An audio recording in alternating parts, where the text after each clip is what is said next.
8377.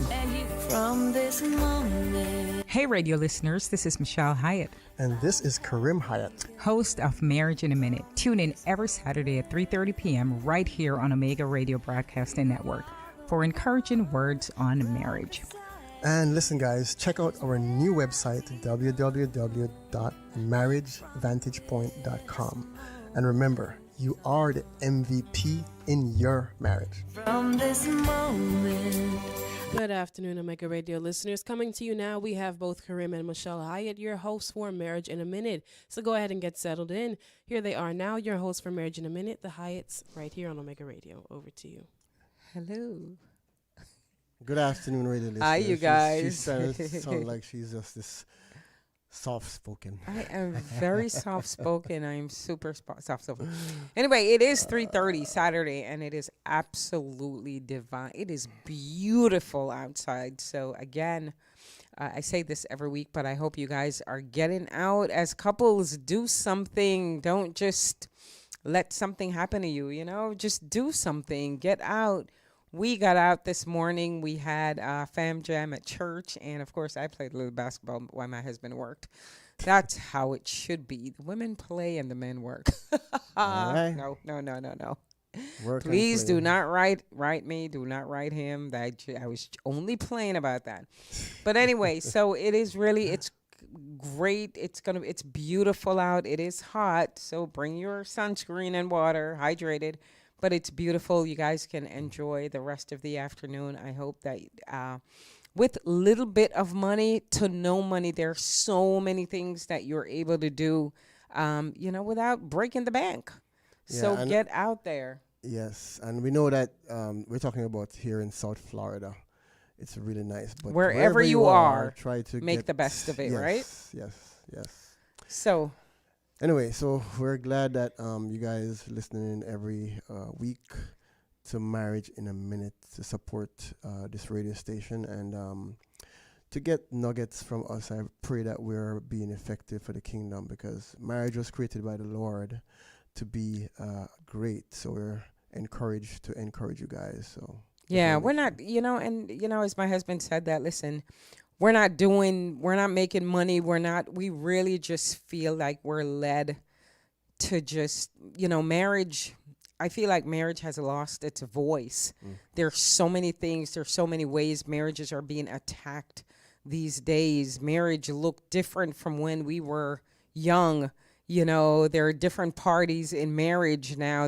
People have different names. It's not just a man and a woman anymore. So, it looks so different. So we really have to stand up and represent what marriage really should be or what it means. It's so close to the Lord, right? And we're really trying to get the word out. Like, look, stick with your marriage. We know it's hard. And today it's not a hard topic, but sometimes it can be hard. So today we're talking about, awkward conversations, like hard conversation, not hard, but awkward conversations where you've got to talk with your spouse about. And sometimes it seems like, is this not the person that you decided that you wanted to spend the rest of your life with? Like you can be able to speak about anything or be with them in any kind of way. Yet sometimes some situation comes up where it's so hard to just speak truth, right? And some of these things were just examples. It could be a million and one things that, really you have in your marriage that you want to talk to your spouse about, but sometimes you find it difficult. So yeah, the question is, why is it so hard to tell your spouse something that you don't like? That's the question. Without feeling like you're It's awkward. killing the marriage or somebody getting their feelings hurt so badly that they think, it's time for a divorce. No, we don't all like the same things. And the truth is that you're going to have to tell your spouse the things that you don't like. But sometimes we hold back for different reasons and it becomes awkward. Like, so it's the awkward talk. That's what we call it in today's topic, the awkward talk. You know, and my husband has number 5 on the list, and we're really making light of this. And we're you know, at first when we started preparing for this, I said this should be for newlyweds and for people who are about to get married, like you're dating, you're engaged, and think that, you know, right now you're really going through this great period where you're, you know, or you just got married and nothing, you have no arguments or whatever. Some of these things may cause an argument, but guess what? It's okay. All is well. Yeah. Right? A part of the marriage journey, and I'm sure you guys who are married know that arguments and conflict are a part of the journey. So there are 3 questions I ask married couples. Why did you get married? Why did God create marriage? And the last question is, have you ever seen a marriage without problems? So some people those. hide it well, and some people, whatever their issues are, it doesn't overtake. That's not the bigger, it's not magnitude. It's not magnified, in the marriage. So some people know how to hold it down. But yeah, there are issues everywhere. So we've just got to look. Anyway, number 5, I'm looking at it and I'm cracking up in my mind because it really, man. It's a very awkward one. Right. To answer or to talk about. Yeah, because you want truth and love. And I thought about this verse that Jesus says, I come in my truth and my grace. I think it's in John. Don't quote me. John, maybe 7 or something. I come in truth and grace. So before we talk, right, this is what I thought about. So with grace and no truth, there could be a level of hypocrisy. And when there's truth and no grace, there could be a level of brutality. So you have to really blend the two together. Yeah, you blend the two together because this is your loved one. This is your wife or your husband. So number 5, I'm going to go up, right? So number 5, I like it a lot because this has caused conflict in our house where I said, you know, it goes, your spouse might say to you, you guys are going out or whatever. Well, how do I look? Oh, Lord. Or does this fit me right? And you already know. This is just, it's your opinion, but in times like this, it matters dearly to. So how do I look now? Ooh, child. Have me a different shirt. Go ahead. Yeah, go ahead. Right? So how do I look? You ask. And your spouse is answering. So you've got to be, you know, my husband and I were talking last night and was it me and you? I don't know. Yeah. So, yeah. And we were talking. No, I was having lunch with someone on Friday. And this is the statement I made where your feedback, that's your blind spot. So you might be seeing things that your spouse don't see. So when you say, how do I look? Just take a check for a minute if you trust your spouse and say, you know what, I think this is how you respond actually to not get in trouble. Oh, those colors are really nice together, but this is where I would do.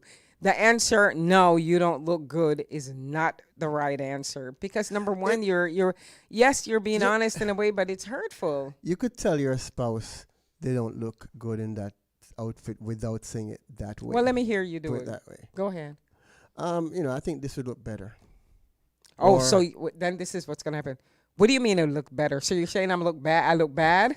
No, you don't look bad. I'm saying the outfit. You're asking how it looks on you, and I'm saying I prefer this one on you, or I think this one would look better on you. The thing is, I think it's hypocritical to say, "Oh, it looks fine," when you know in your mind it doesn't. What do you think? Yeah, it does. But and I think it's like the spouse, but we want to hear. Like if my husband if I say to him, well, how does that look? And he says, yeah, you look okay. It looks okay.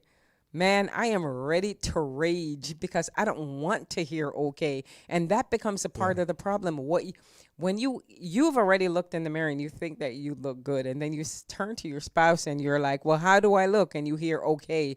You're looking for, wow, you look beautiful, or, oh, you look very handsome, very nice, put together, whatever.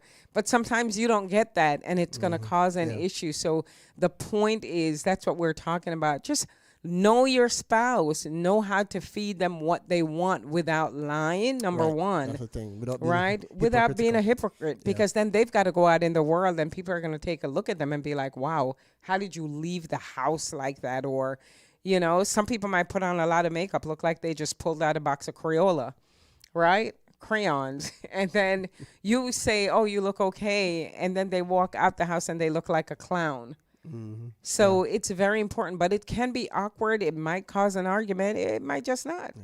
I think the closest person to you, which is your spouse, makes it harder to.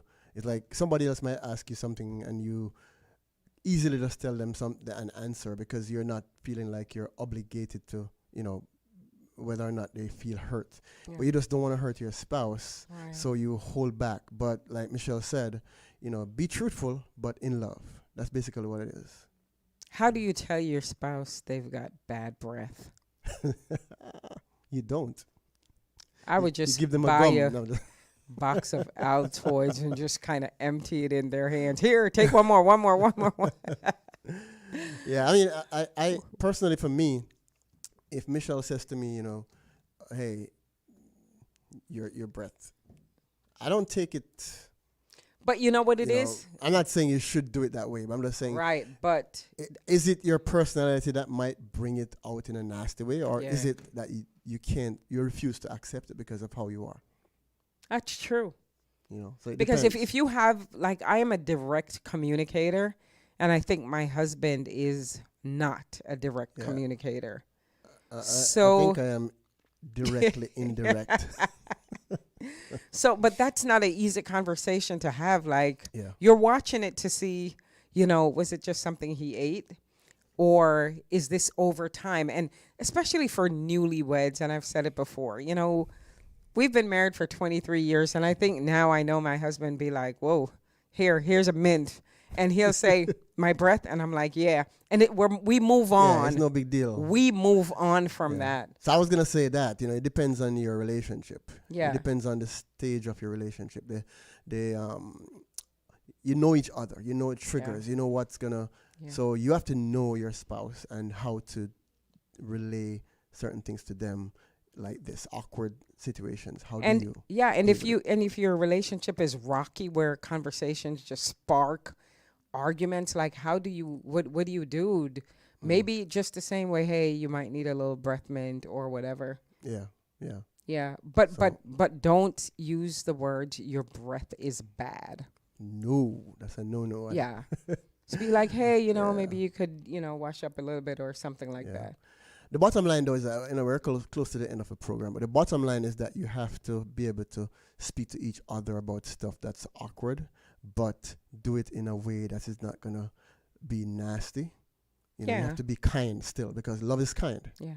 How do you tell You your could tell spouse? your spouse in a kind way. Like Michelle asked me, she cooks the food, and how does it taste? How do you respond to that? You know what, my son, I got to bring family into this, because my son, when I asked him, I said, hey, babe, how's the food? He'll tell me, oh, it's not your best. Those are his words. He tells me all the time, it's not Innocence. your best. But, well, I mean, he's 19 and those are the choice words. Yeah. So when I hear that, I don't feel bad, because he's been saying it since he was a kid. Like, it's not your best. So I know he doesn't mean to hurt me, but that's as blunt as you can get. It's not your best. And I'm like, all right, I'll try to do better tomorrow, So or would it- something like would that. Would it be okay if I say, it needs some more salt? No, but if you say, hey, but there are ways to say it without being. Yeah. How do you tell your spouse who's not working, who needs to get a job? You need to get a job. Yeah. I think that's got to be a direct, like, you need to get a job. Well, I remember That's a I difficult remember one. when I was working and I was making just a little bit, and Michelle said to me, I think maybe you should try to get a different job. Yeah. Something that it's encouragement. But if you say it Yeah. in a way like, listen, go get a different job that pays more, Or like, Makes a no, big difference. you're not making enough money. or you're not making enough money. Yeah, that's horrible. That's putting down. Yeah. So there are ways to say things to Yeah. your spouse, as awkward as it seems. Yeah. You could still find ways. So it depends on the temperature of your marriage. And it It depends on really you know does. each other. Yeah. So And I think that time, I remember when before my husband got this better job, we sat and we talked about it, and we looked at the bills, and we were like, wow, we don't want to work second jobs. We just think the better way to go would be this. So you have to sit, discuss it, talk about it as a family, like, hey, because it matters. It benefit you both. It's not his money or whatever, because it's going to be a benefit to the whole family.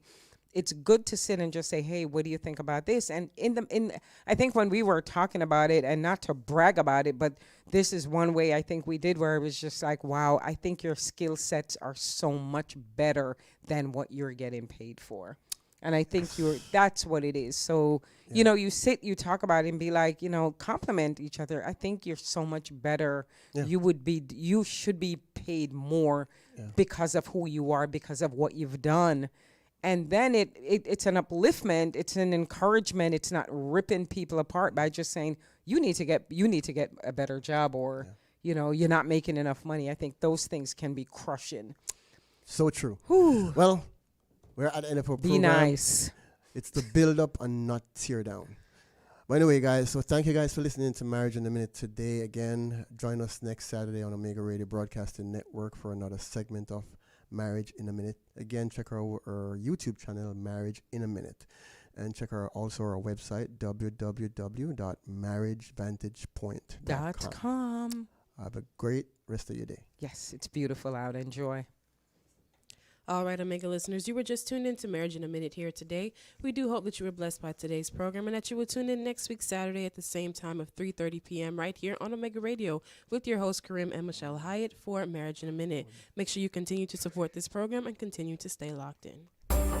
From this moment. Hey, radio listeners, this is Michelle Hyatt, And this is Carim Hyatt. host of Marriage in a Minute. Tune in every Saturday at 3:30 p.m. right here on Omega Radio Broadcasting Network for encouraging words on marriage.